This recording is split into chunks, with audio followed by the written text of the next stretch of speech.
북한이 남측 무인기가 평양을 침투했다는 주장을 대대적으로 선전하며 북한 주민의 적개심 고취에 열을 올리고 있습니다.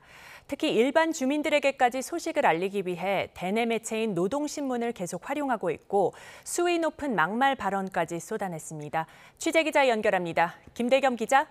네, 김대겸입니다. 네, 노동신문을 통해 북한이 여러 막말 발언을 보도했다고 하는데요. 내용 자세히 전해주시죠.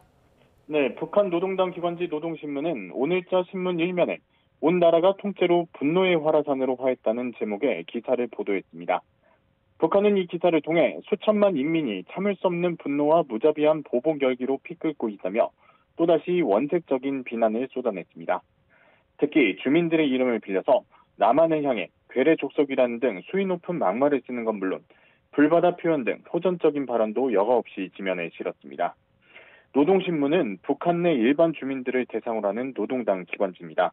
북한은 이를 통해 주민들에게 대남 적개심을 고취시켜 내부 통제를 하는 동시에 방공망이 쉽게 뚫렸다는 자신들의 약점을 감추려는 의도로 풀이됩니다.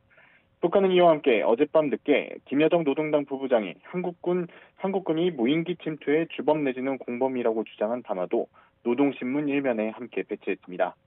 김 부부장은 담화를 통해 한국 무인기가 발견되는 순간 끔찍한 참변이 일어날 거라고 위협했습니다. 네, 이런 가운데 북한이 그동안 남쪽으로 날려보낸 쓰레기 풍선에 GPS 장치를 일부 장착한 것으로 확인됐다고요? 네, 합참 관계자는 YTN에 군이 그동안 걷어들인 북한 쓰레기 풍선 가운데 일부에서 위치 정보 시스템, 그러니까 GPS 장치가 탑재된 것으로 확인했다고 밝혔습니다.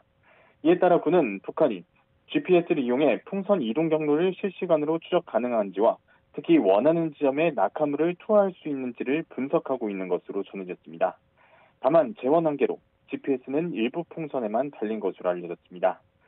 군은 북한이 일부 풍선에 한해 GPS 장치를 따라 이동 경로를 들여다보면서 경험과 자료를 축적해 나가는 것으로 보고 있습니다. 지금까지 북한이 풍선 낙하물을 터뜨리는 방식은 타이머에 미리 입력해 놓은 시간이 되면 발열 장치가 작동해 쓰레기가 든 낙하물 봉지를 태우는 방식이었습니다.